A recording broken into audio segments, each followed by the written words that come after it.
भौजी के लाला नावा के करी का बखनावा चांद से उतरे लगे बा। भौजी के लाला नावा के करी का बखनावा चांद से उतरे लगे बा। सुंदर स्वरूप देखी चांद लेखा मुखड़ा नाम मितांश धरा बा। सुंदर स्वरूप देखी चांद लेखा मुखड़ा नाम मितांश धरा बा। सुंदर स्वरूप देखी चांद लेखा मुखड़ा।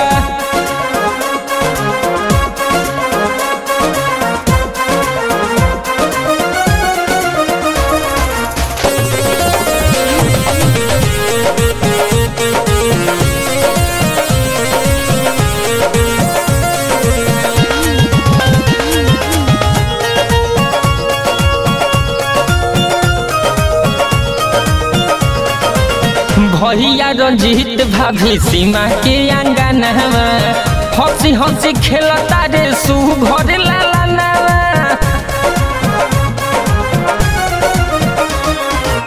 भैया रंजीत भौजी सीमा के आंगन हंसी हंसी खेलता रे सुभर लाला।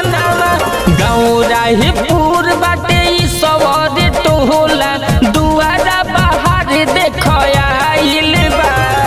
सुंदर स्वरूप देखी चांद लेखा मुखड़ा नाम मितांश धरा बा। सुघर स्वरूप देखी चांद लेखा मुखड़ा नाम मितांश धरा बा। सुघर स्वरूप देखी अरे चांद लेखा।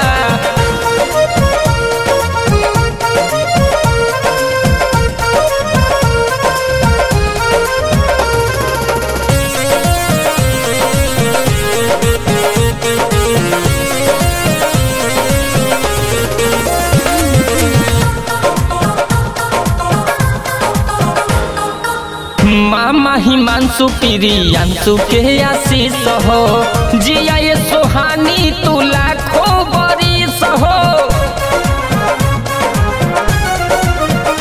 हाँ दिहली हजूली शिवानी आशीष हो जिया ये अमूल्य बेटा लाखों बरिस हो। दिल रथ से नाना जोगेंद्र कहिला मुछिया बताऊ मोराया बा। सुंदर स्वरूप देखी चांद लेखा मुखड़ा नाम मितांश धरा बा। सुंदर स्वरूप देखी चांद लेखा मुखड़ा नाम मितांश धरा बा। सुंदर स्वरूप देखी अरे बड़ाई कतन करिए दादा।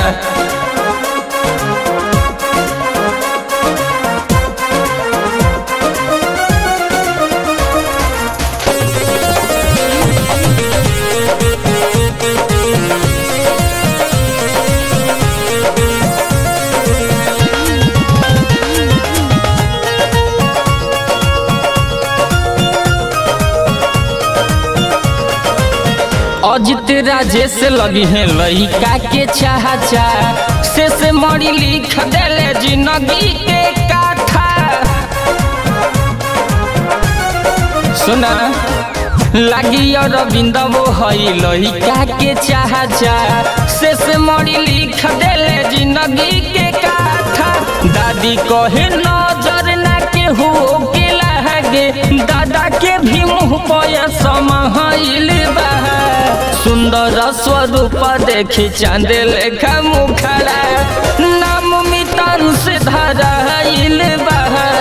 सुंदर स्वरूप देखी चांद लेखा मुखड़ा नाम मितांश धरा बा। सुंदर स्वरूप देखी अरे मिठाई सब कोई के खियावा हो रंजित भैया।